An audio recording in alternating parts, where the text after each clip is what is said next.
15,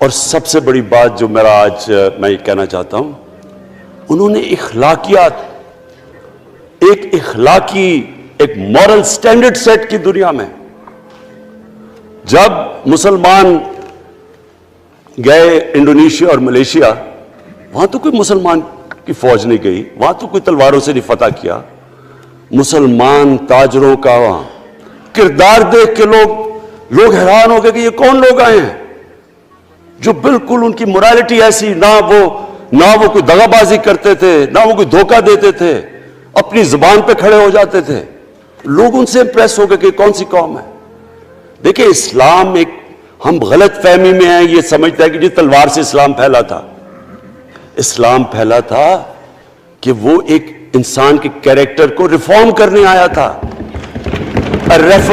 ہم جب اللہ سے مانگتے ہیں، ہم نماز میں ایک ہی چیز مانگتے ہیں کہ اللہ ان کے راستے پہ لگا جن کے تو نے نعمتیں بخشی، ان کے نہیں جو غلط تباہی کے راستے پہ چلے گئے. صرف نماز میں ہم یہ چیز مانگتے ہیں، ہر روز ہم پڑھ کے یہ مانگتے ہیں.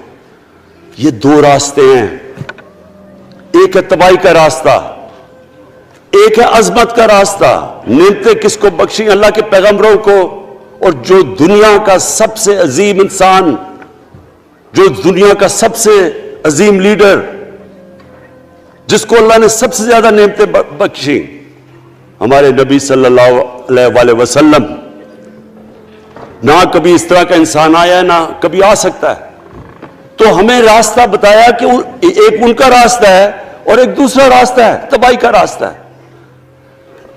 اور وہ جو ان کے راستے پہ چلتا گیا وہ ایک عظیم انسان بنتا گیا.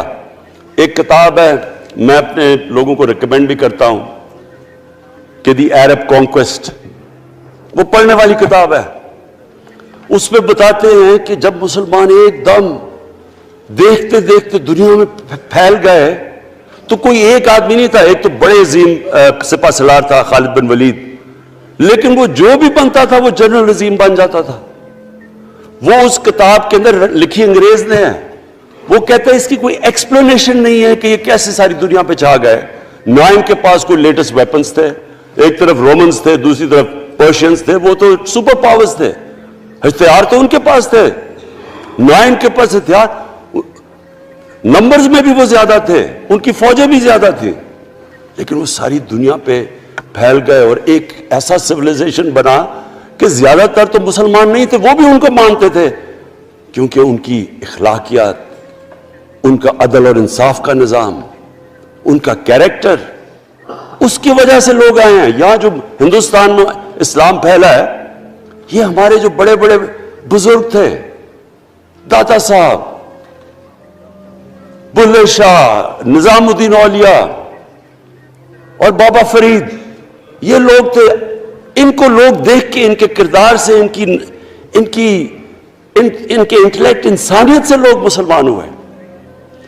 تو ہم آج، میں جو یہ سینٹ الیکشن ہوا ہے، میں اپنی قوم کو یہاں، یعنی مجھے شرمندگی ہوتی ہے اسپیکر صاحب کہ ہم وہ خواب اور کدھر بکرا منڈی بنی ہوئی ہے ایک لوگوں کو خریدنے کے لیے سب کے سامنے.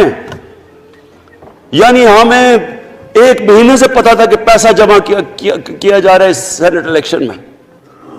اور مجھے حیرت ہوئی کہ الیکشن کمیشن کہتا ہے کہ جی یہ تو پتہ نہیں کوئی ہم آزاد انسٹیٹیوشن ہے یا میں ان کی کوئی آزادی کے اوپر لے رہا تھا، یا جی بڑا زبردست الیکشن. اچھا کہتے جی بڑا اچھا الیکشن کروایا ہے. یہ مجھے اور اس سے تو مجھے اور صدمہ ہوا ہے کہ اگر یہ الیکشن اچھا آپ نے کروایا ہے تو پتہ نہیں برا الیکشن کیا ہوتا ہے.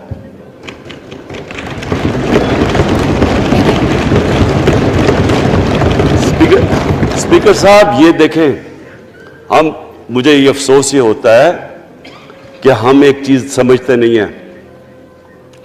ہم کہتے ہیں نا جی ہمارے معاشی حالات بہت برے ہیں.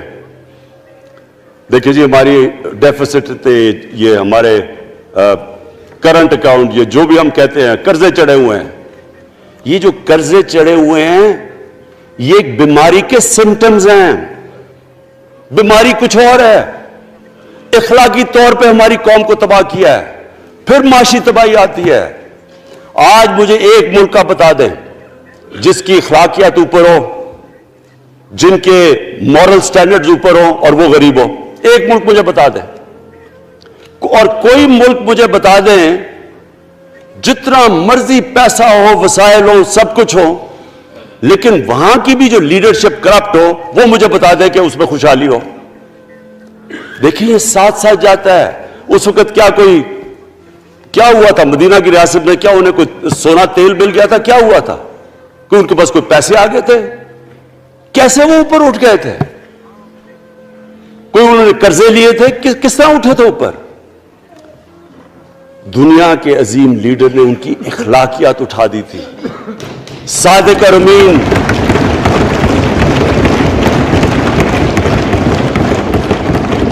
ایک قوم, انہوں نے ہمیں بتایا, ہمیں قرآن میں اللہ حکم کرتا ہے کہ ان کی سنت پہ چلو. اللہ جب ہمیں کہتا ہے ان کی سنت پہ چلو, کیا ہم اللہ کو کوئی فائدہ پہنچا سکتے ہیں؟ ہماری بہتری کے لیے کہتا ہے. قرآن شریف میں سب کچھ ہماری بہتری کے لیے اللہ نے, یہ تمہارے لیے بک آف گائیڈنس ہے ہمیشہ کے لیے, اور یہ ہماری بہتری کے لیے ہے.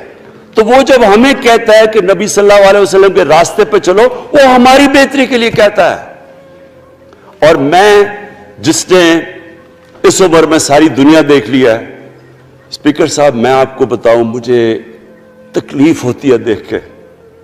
جب میں یہ مغربی ملکوں میں جاتا ہوں, اسکینڈینیویا میں, سوئٹزرلینڈ میں, آپ وہاں کے اخلاقی سٹینڈرڈز دیکھیں, ان کی مورل سٹینڈنگز دیکھیں, شرم آئے گی آپ کو کہ جو ہمارے ملک میں ہو رہا ہے. اور یہ جو سینٹ کا الیکشن ہوا ہے, آپ کو افسوس ہوگا کہ ہم وہ کس کی امت ہیں, ہم کس کی امت ہیں, کس کے نام پہ پاکستان کا مطلب کیا, لا الہ الا اللہ, اس پہ یہ ہمارا ملک بنا تھا.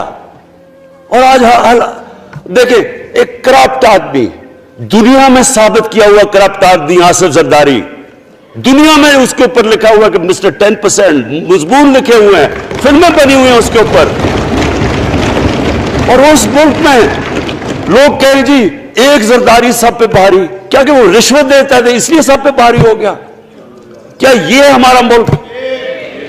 دوسری طرف دیکھیں, دوسری طرف یہاں بیٹھے ہوئے ہمارا لیڈر نواز شریف. اور نواز شریف ایک ڈاکو, ملک کو 30 سال سے لوٹ کے ملک سے باہر بھاگا ہوا ہے, جھوٹ بول کے باہر بھاگا ہوا ہے. سارے ملک کے سامنے ہمیں کیبنٹ میں ہم نے 6 گھنٹے میں بتایا جی اس کو یہ بھی بیماری ہے, اس کو یہ بھی بیماری ہے, اس کو یہ بھی بیماری ہے, وہ شاید وہ جہاز پہ بھی نہ چڑھ سکے, وہ شاید مر جائے گا. شیرین کے آنسو آ گئے کیبنٹ میں, اور شیرین کے آنسو آنے آسان کام نہیں ہے اسپیکر صاحب. تو ہم نے اس کو وہاں, جیسے وہ جہاز پہ چڑھا, جیسے وہاں گیا, وہ ایک دم ہی تبدیل. اور آج وہاں جا کے تقریریں کر رہا ہے, وہاں بیٹھ کے اسکیمیں کر رہا ہے, وہاں بیٹھ کے پلاننگ کر کے جی اسے اتنا پیسہ دو, ادھر پیسہ کھلاؤ. ساری ان کی ایک کوشش ہے, جب سے ہم 2.5 سال سے حکومت آئی ہے, یہ سارے بڑے بڑے ڈاکو اکٹھے ہو کے یہ سمجھ رہے ہیں کہ عمران خان کو کرسی کا اتنا شوق ہے کہ اس کے اوپر اتنا پریشر ڈالو کہ یہ جی ہمیں جس طرح جنرل مشرف نے NRO دیا تھا یہ بھی دے دے گا.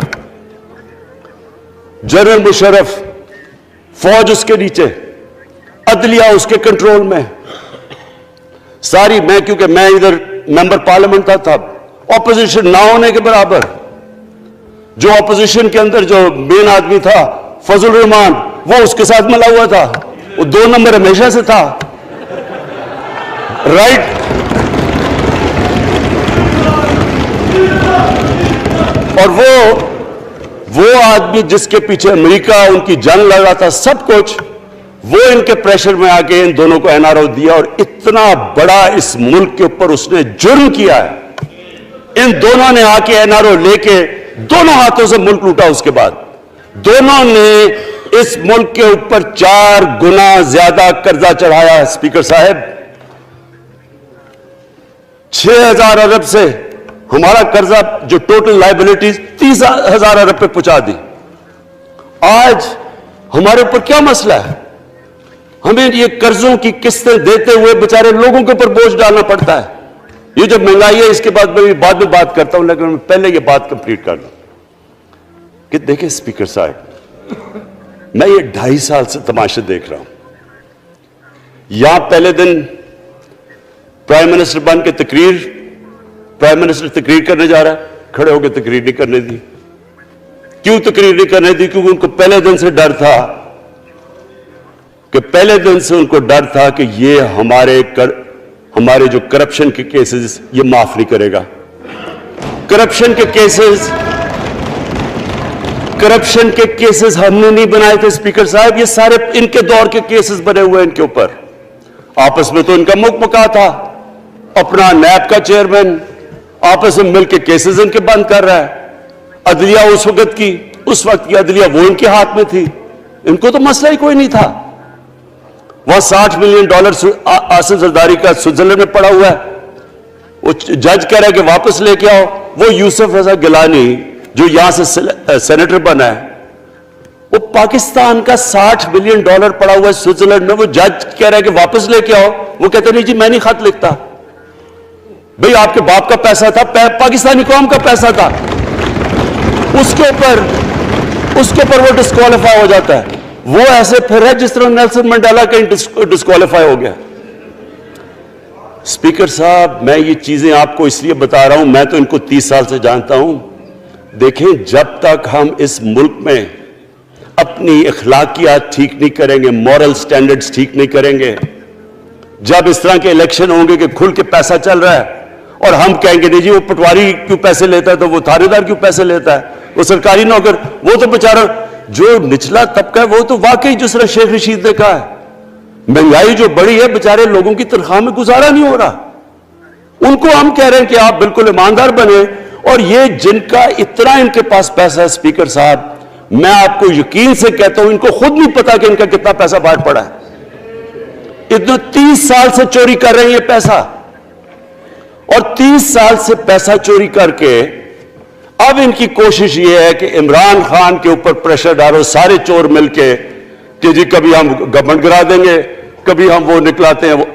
آپ سوچیں فیٹف کے اوپر، اب فیٹف ہماری وجہ سے تو نہیں فیٹف پہ ہم گرے لسٹ میں آئے، یہ تو نون لیگ کے دور میں گرے لسٹ میں آئے ہیں. اب اگر فیٹف کی بلیک لسٹ میں پاکستان جاتا ہے تو یہاں سب کو پتا ہے کہ سینکشنز لگ جائیں گی. تو آگے مشکل سے ہم نے اکانومی کو سٹیبلائز کیا، مشکل سے. اگر بلیک لسٹ میں جاتا ہے تو اکانومی سیدھی نیچے. آج جو لوگوں کو مشکل پڑی ہوئی ہے، اور مشکل پڑی ہوئی ہے ہمارے لوگوں کو مہنگائی کی، اس کی وجہ یہ ہے کہ ہمارا روپیہ جو تھا تقریباً 107 روپے کا، آج 160 روپے کا. تو جب روپیہ گرتا ہے تو ساری چیزیں باہر سے مہنگی ہو جاتی ہیں، پٹرول، ڈیزل، بجلی. اب بجلی کی آدھی بجلی ان سے باقی ڈالر کانٹریکٹس کے اوپر بجلی کے کانٹریکٹ سائن کیے ہوئے ہیں، وہ سب کچھ باہر سے. دالیں مہنگی، جو چیز باہر سے امپورٹ کرتے ہیں، گھی مہنگا، ساری چیزیں مہنگی ہو جاتی ہیں. تو یہ سوچ لیں کہ اگر ہمارے اوپر سینکشنز لگ جائیں، اگر ہمارے اوپر فیٹف کی سینکشنز لگ جاتی تو یہ تو آپ تو سوچ ہی نہیں سکتے کہ یہ ملک میں کیا حال ہونا تھا. تو ہم اپنے ملک کے لیے فیٹف کی ریکوائرمنٹ پر لیجسلیشن کروا رہے ہیں، اور انہوں نے جناب اتنا بڑا وہ ذرا پکڑا، اتنا بڑا وہ لا دیا جی، اتنا بڑا جی، یہ 34 شکیں چینج کر دیں نیب میں. اب نیب کا فیٹف سے کیا تعلق ہے؟ انہوں نے سمجھا کیا عمران خان قابو آ گیا، اب تو یہ ڈر کے فیٹف کی بلیک لسٹ سے اب تو جناب ہمیں یہ 34 شکیں سائن کر کے تو نیب کو ختم کر دے گا.